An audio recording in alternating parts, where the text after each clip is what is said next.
নমস্কার, আপনারা দেখছেন নিউজ বিএম। শুরু করছি আজকের বিশেষ সংবাদ।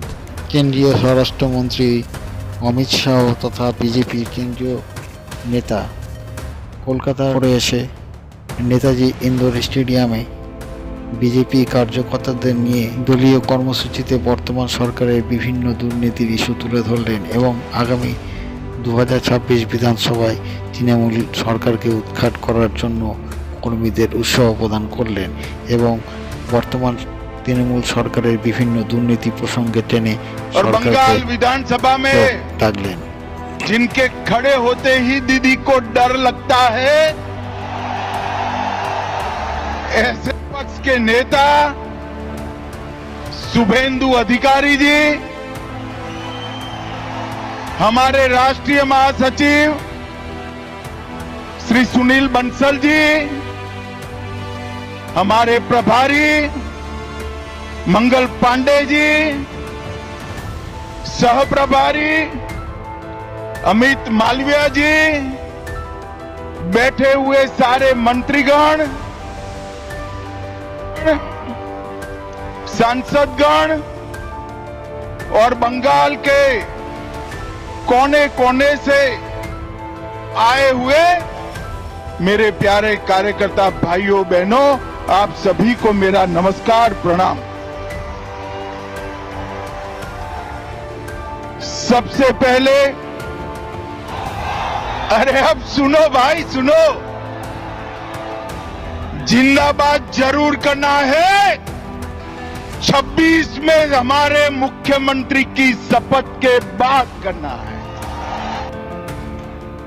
सबसे पहले मैं श्री कालीघाट मंदिर, श्री 108 करुणामयी काली माता मंदिर और दक्षिणेश्वर काली मंदिर को प्रणाम कर मेरी बात की शुरुआत करना चाहता हूं। मैं जब ये बंगाल की वीर भूमि पर, संस्कार भूमि पर आया हूं, तब कवि गुरु टैगोर जी, स्वामी विवेकानंद जी, रामकृष्ण परमहंस जी, नेताजी सुभाष चंद्र बोस और हमारी पार्टी के स्थापक स्वर्गीय श्यामा प्रसाद मुखर्जी को प्रणाम कर मेरी बात की शुरुआत करता हूं। वंदे मातरम के रचयिता महान बंकिम चंद्र चट्टोपाध्याय की ये भूमि, जिस भूमि ने सालों तक पूरे भारत का मार्गदर्शन करने का काम किया, चाहे ज्ञान हो, विज्ञान हो, धर्म हो, स्वतंत्रता संग्राम हो,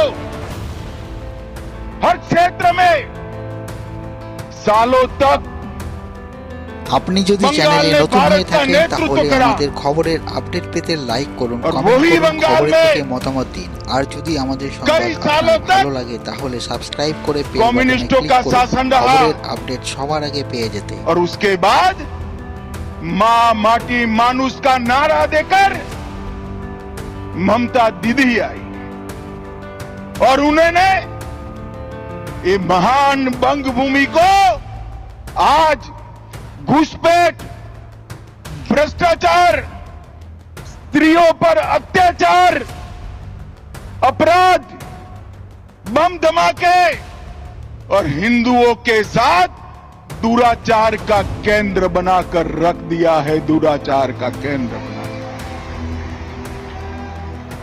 भाइयों बहनों, यही बंगाल में আপনি যদি চ্যানেলে নতুন হয়ে থাকেন তাহলে আমাদের খবরের আপডেট পেতে লাইক করুন, কমেন্ট করুন, খবরের থেকে মতামত দিন। আর যদি আমাদের সংবাদ আপনার ভালো লাগে তাহলে সাবস্ক্রাইব করে বেল বাটনে ক্লিক করুন খবরের আপডেট সবার আগে পেয়ে যেতে। पूरे देश में चुनावी हिंसा बंद हो गई, मगर ये बंगाल है जिसमें चुनाव के वक्त और दीदी को विजय मिलने के बाद আপনি যদি চ্যানেলে নতুন হয়ে থাকেন তাহলে আমাদের খবরের भारतीय আপডেট পেতে जनता লাইক पार्टी করুন, के কমেন্ট করুন, कार्यकर्ताओं খবরের को থেকে মতামত দিন। আর मौत যদি के আমাদের घाट সংবাদ उतार আপনার ভালো লাগে তাহলে সাবস্ক্রাইব করে বেল दीदी, বাটনে ক্লিক করুন। খবরের कब আপডেট तक সবার আগে बचाओगी পেয়ে उनको? যেতে। मेरी बात सुन लो, आपका समय अब समाप्त हो गया है। 26 में भारतीय जनता पार्टी की सरकार बनने वाली है। और मैं सारे हजारों की संख्या में बैठे हुए मेरे मंडल के पदाधिकारियों को ये वादा करना चाहता हूं कि हां, तृणमूल की सरकार जाते ही हमारे कार्यकर्ताओं के हत्या के अपराधियों को जमीन में गाड़ा है तो भी बाहर निकालकर सजा करने का काम करें। लोकतंत्र के अंदर हिंसा कभी शोभा नहीं देती है। दीदी, हिम्मत हो तो हिंसा के बगैर, रैगिंग के बगैर चुनाव कराकर देखो। आपकी खुद की जमानत ये बंगाल की जनता जब्त कर लेगी। और भाइयों बहनों, वोट बैंक की तुष्टीकरण ने वोट बैंक के लिए पतन की सीमा ये ममता बनर्जी ने पार कर दी। अभी कुछ दिन पहले पहलगांव में पाक प्रेरित आतंकवादियों ने हमारे निर्दोष नागरिकों को, यात्रिकों को धर्म पूछ कर परिवार के सामने मार दिया। मुझे बताओ बंगाल वालों, वो पाक प्रेरित आतंकवादियों को सजा देनी चाहिए या नहीं देनी चाहिए? अरे जोर से बोलो, देनी चाहिए या नहीं देनी चाहिए? मोदी जी ने ऑपरेशन सिंदूर किया, ठीक किया या नहीं किया? भाइयों बहनों, हमने सर्जिकल स्ट्राइक करी, एयर स्ट्राइक करी और अब ऑपरेशन सिंदूर कर 100 किलोमीटर अंदर जाकर उनके हेडक्वार्टर को ध्वस्त कर सैकड़ों आतंकवादी मौत के घाट उतार दिए गए और दीदी के पेट में दर्द होता है। दीदी, इतना दर्द बंगाल का यात्री जब वहां मारे गए तब किया होता तो ठीक था। उस वक्त कुछ नहीं बोला और मोदी जी ऑपरेशन सिंदूर कर यहां आए तो एक घटिया सा राजनीतिक बयान देकर ऑपरेशन सिंदूर का विरोध किया। मैं आज ममता दीदी को कहने आया हूं, आपने ऑपरेशन सिंदूर का विरोध नहीं किया, आपने इस देश की करोड़ों माताओं बहनों की भावनाओं के साथ खिलवाड़ किया है, खिलवाड़।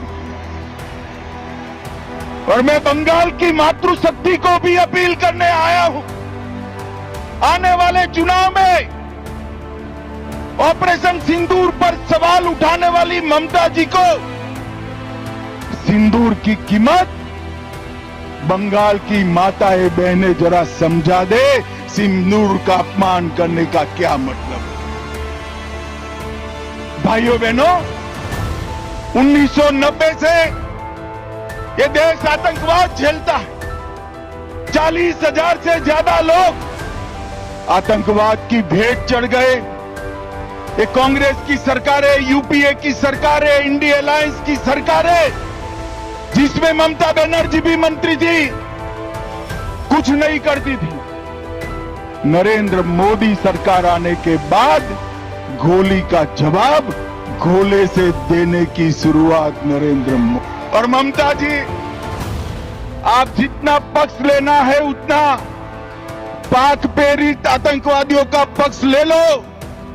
मैं बताकर जाता हूं, ये नरेंद्र मोदी सरकार है, ये भारतीय जनता पार्टी की सरकार है।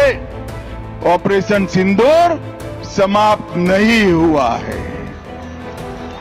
अब कोई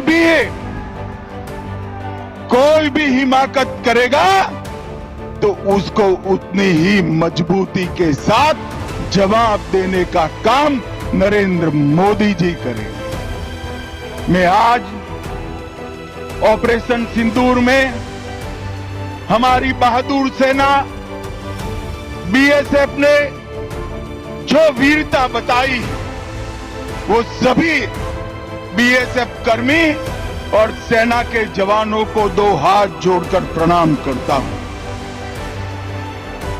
भाइयों बहनों, मोदी जी के नेतृत्व में बंगाल के विकास के लिए मोदी जी ने ढेर सारा काम किया है, परंतु विकास के साथ साथ बंगाल की संस्कृति को भी मोदी जी नहीं भूले।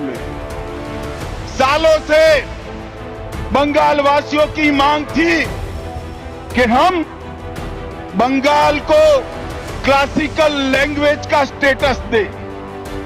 आज मैं ममता दीदी को पूछने आया हूं, 10 साल तक आप केंद्र में मंत्री थी या आपका समर्थन था, बंगाली भाषा को क्लासिकल लैंग्वेज का स्टेटस क्यों नहीं दिया? और भाइयों बहनों, हमारे मोदी जी ने बंगाली भाषा को क्लासिकल लैंग्वेज का स्टेटस देने का काम कर दिया। और ये ममता जी है जिनको इसके लिए धन्यवाद करने का भी शिष्टाचार नहीं आता। भाइयों बहनों, आगामी चुनाव में यहां बैठे हुए सभी मंडल के पदाधिकारियों का मेरा विनती है कि बंगाल का चुनाव सिर्फ बंगाल का भविष्य नहीं तय करता है। बंगाल का चुनाव देश की सुरक्षा के साथ जुड़ा हुआ चुनाव, क्योंकि ममता बनर्जी ने हमारे देश की सीमाओं को बांग्लादेशियों के लिए खुला कर दिया है। इनके आशीर्वाद से घुसपैठ हो रही है। मुझे बताओ मित्रों, घुसपैठ रोकनी चाहिए या नहीं रोकनी चाहिए? जोर से बोलो, रोकनी चाहिए या नहीं रोकनी चाहिए? क्या दीदी रोक सकती है? जोर से बोलो, रोक सकती है? ये भाईपो रोक सकते हैं क्या? घुसपैठ केवल और केवल कमल फूल की सरकार रोक सकती। तृणमूल के सांसद मुझे संसद में पूछ रहे थे कि बीएसएफ क्या कर रही है। अरे ममता दीदी, हमने आपसे भूमि मांगी है, पूरी भूमि दे दो, बाढ़ को समाप्त हो जाने दो। एक परिंदा भी पैर नहीं मार पाएगा, परिंदा भी पैर। आप जानबूझकर बॉर्डर पर भूमि नहीं देते हो क्योंकि घुसपैठ चलती रहे, आपकी वोट बैंक बढ़ती रहे और आपके बाद आपका भतीजा भी मुख्यमंत्री बनता रहे। भाइयों बहनों, ये होने वाला नहीं। ममता दीदी को मैं भारतीय जनता पार्टी का ग्राफ बताने आया हूं। 17 के चुनाव के बाद हमने तैयारी की, 19 की लोकसभा में हमें सफलता मिली, 21 की विधानसभा में 77 सीटें मिली और 24 की लोकसभा में 97 सीटों पर भारतीय जनता पार्टी का लीड रहा, 97 विधानसभा सीटों और 143 सीटों पर 40% से ज्यादा मेरे कार्यकर्ताओं के परिश्रम के कारण वोट मिले। मैं आज ये नरेंद्र मोदी की सेना जो मेरे सामने बैठी है, भारतीय जनता पार्टी का कार्यकर्ता बैठा है, उसको मैं बताने आया हूं कि थोड़ा फासला बाकी है, आप 40% तो क्रॉस कर गए हो, 4-5% आगे बढ़ना है, 4-5। और अगले चुनाव में हमारी सरकार बनने जा रही है। भाइयों बहनों, मैं आपको विश्वास दिलाता हूं। 17 में मैं पार्टी का अध्यक्ष था, तब मैंने कहा था यहां हमारी सरकार बनेगी, और आज वो दिन नजदीक आ गया है। 26 तक दिन रात एक कर हर एक बंगाल के मतदाता के पास जाइए और नरेंद्र मोदी का और भारतीय जनता पार्टी का संदेश लेकर जाइए। पूरा देश चाहता है कि यहां देशभक्तों की सरकार बने, तुष्टीकरण वालों की सरकार न बने। ये ममता दीदी ने सोनार बांग्ला का स्वप्न तहस नहस कर दिया। भ्रष्टाचार, घुसपैठ, महिलाओं पर अत्याचार, हिंदुओं के साथ अन्याय, इससे इनकी राजनीति चलती है। भाइयों बहनों, ये ममता दीदी ने इनके शासन में एसएससी भर्ती घोटाला हुआ, पशु तस्करी घोटाला हुआ, डियर लॉटरी का घोटाला हुआ, कोयला घोटाला हुआ, मनरेगा घोटाला हुआ, प्रधानमंत्री आवास में घोटाला हुआ, राशन घोटाला हुआ, मिड डे मील में घोटाला हुआ, केंद्र के फंड हड़प कर लिए गए, नगर पालिका भर्ती घोटाला हुआ, गोरखालैंड टेरिटोरियल एडमिनिस्ट्रेशन का घोटाला हुआ, गाय की तस्करी का घोटाला हुआ। हजारों करोड़ रुपया बंगाल की जनता का एक तृणमूल कांग्रेस की सिंडिकेट को भेंट चढ़ी।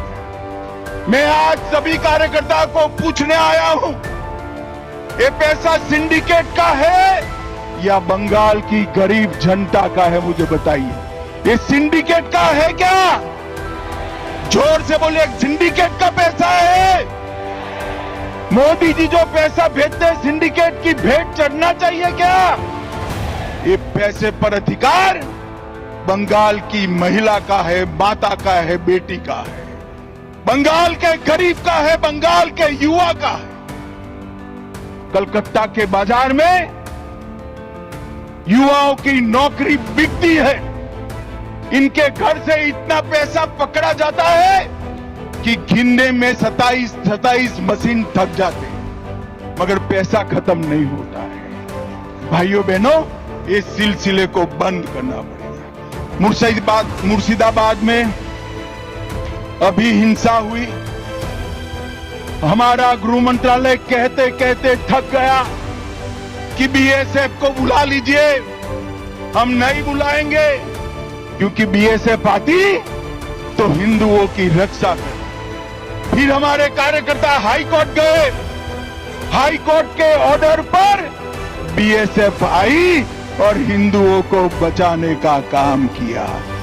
ममता जी, आपके नेताओं ने वो बीएसएफ को गाली बोला और आपके नेता वहां खड़ा रहकर दंगाइयों की हौसला अफजाई करते। मुझे कहने में कोई झिझक नहीं है, जिस प्रकार से बंगाल सरकार के मंत्री इस दंगों में शामिल थे, ये स्टेट स्पॉन्सर दंगा था जिन्होंने हिंदुओं को अन्याय किया है। भाइयों बहनों, बेलडांगा में कार्तिक पूजा के दौरान हमला हुआ, सरस्वती पूजा पर हमला हुआ, क्योंकि मुहर्रम निकाल दिया जाए। भाइयों बहनों, मुस्लिम तुष्टीकरण की सभी सीमाएं ममता दीदी लांघ गई। मुझे बताओ भाइयों बहनों, मन से बताना, मोदी जी जो वक्फ का कानून लाए हैं वो अच्छा है या नहीं है? जोर से बोलो, अच्छा है या नहीं है? बंगाल की जमीन, बंगाल की सरकार की जमीन वक्फ की भेंट चढ़नी चाहिए क्या? जोर से बोलो, चढ़नी चाहिए? ममता दीदी, वक्फ के कानून का विरोध कर कर आप किसका पक्ष ले रहे हो? पूरा बंगाल चाहता है कि वक्फ अच्छे से चले, पारदर्शिता आए, निर्दोषों की भूमि ना जाए, सरकार की भूमि पर अतिक्रमण न हो, मगर ये वक्फ का विरोध कर रही है। ममता दीदी, 2026 तक कर दो, जितना विरोध करना है उतना, उसके बाद आप मुख्यमंत्री ही नहीं रहो। भाइयों बहनों,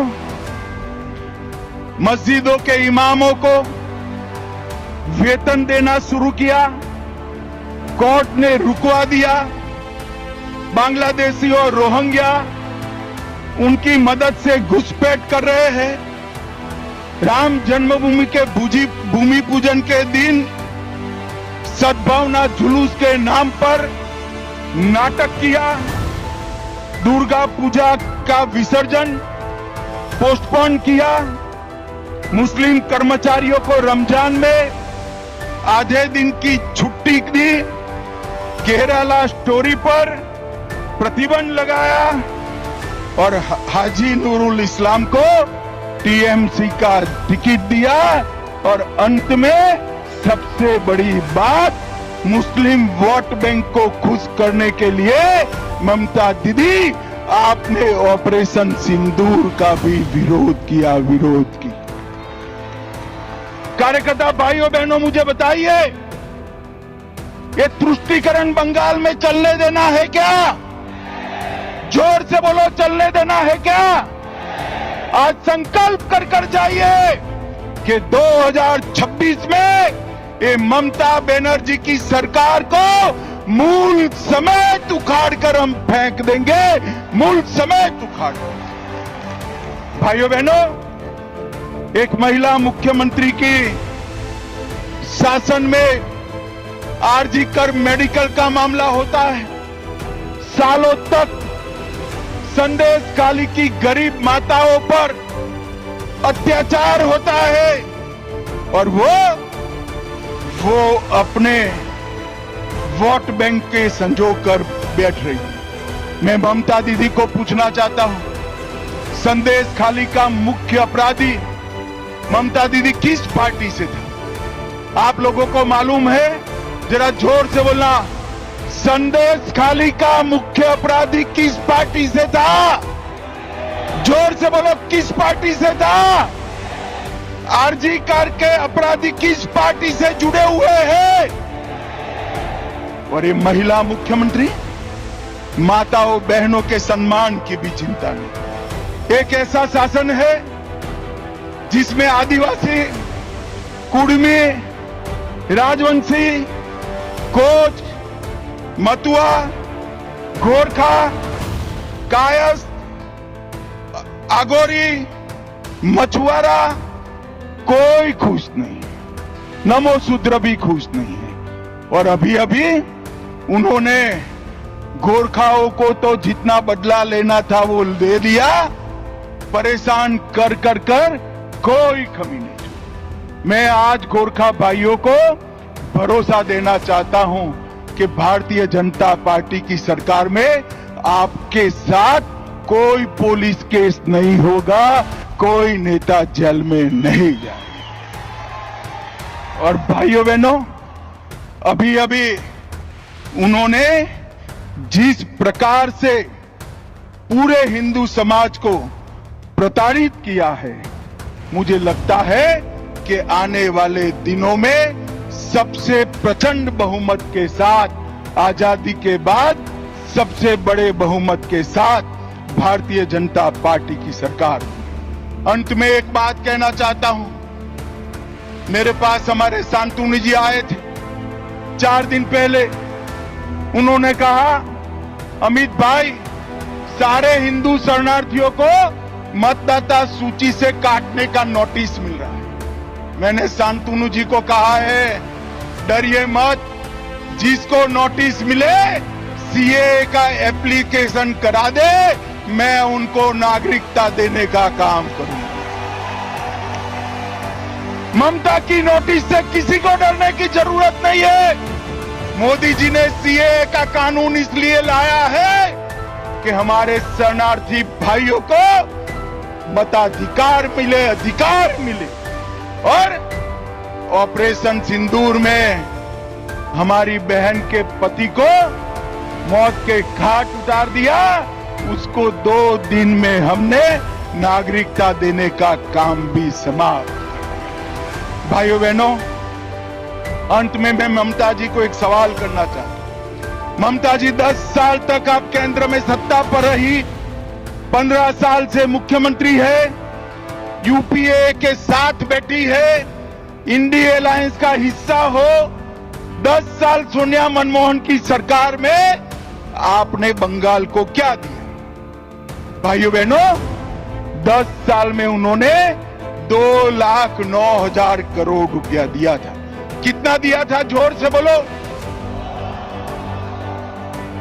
और मोदी जी ने 10 साल में 2,09,000 की जगह 8,27,000 करोड़ रुपया दिया है। और ममता दीदी, छोटे से छोटे काम का मेरे पास सूची है।